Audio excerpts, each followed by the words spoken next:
Assembly chamber. Sound.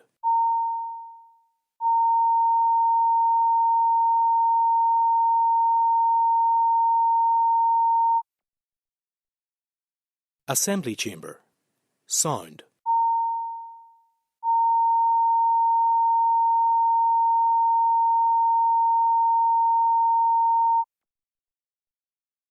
Assembly chamber.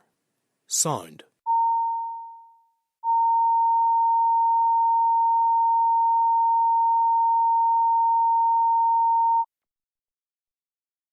Assembly chamber. Sound.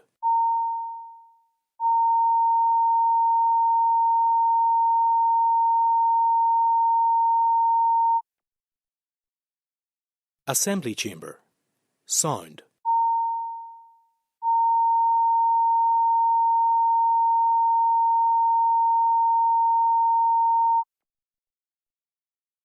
Assembly chamber. Sound.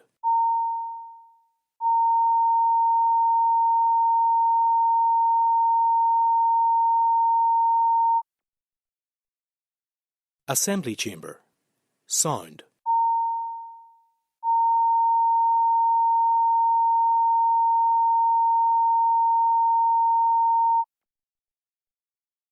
Assembly chamber. Sound.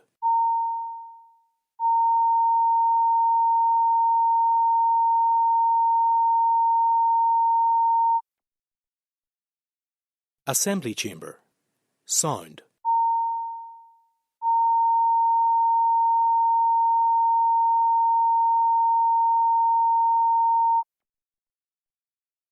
Assembly chamber.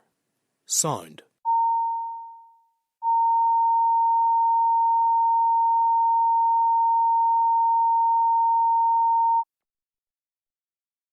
Assembly chamber. Sound.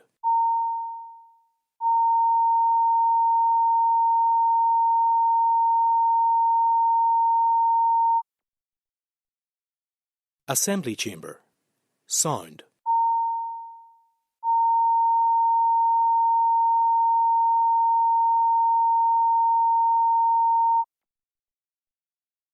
Assembly chamber. Sound.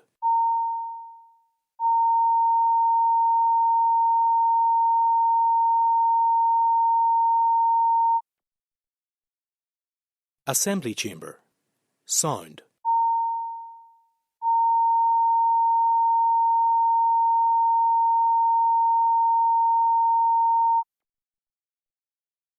Assembly chamber. Sound.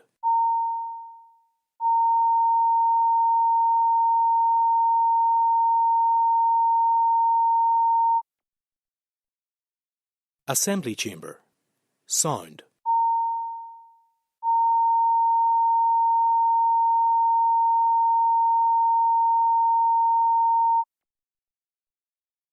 Assembly chamber. Sound.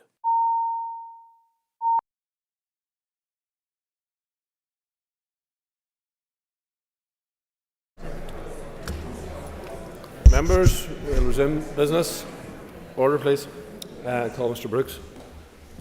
Thank you, Mr. Speaker. On behalf of the party whips, could I seek another 30-minute suspension, please? Granted, definitely the final time.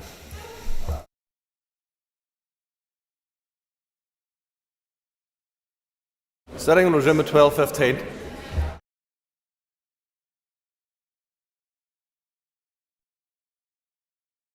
Assembly chamber. Sound.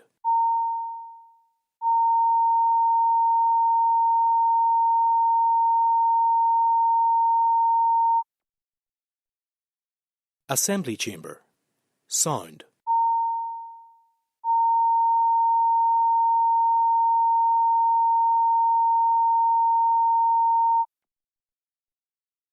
Assembly chamber. Sound.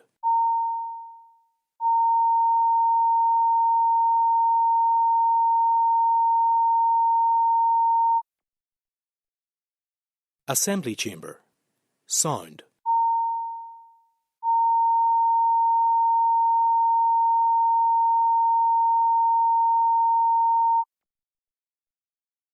Assembly chamber.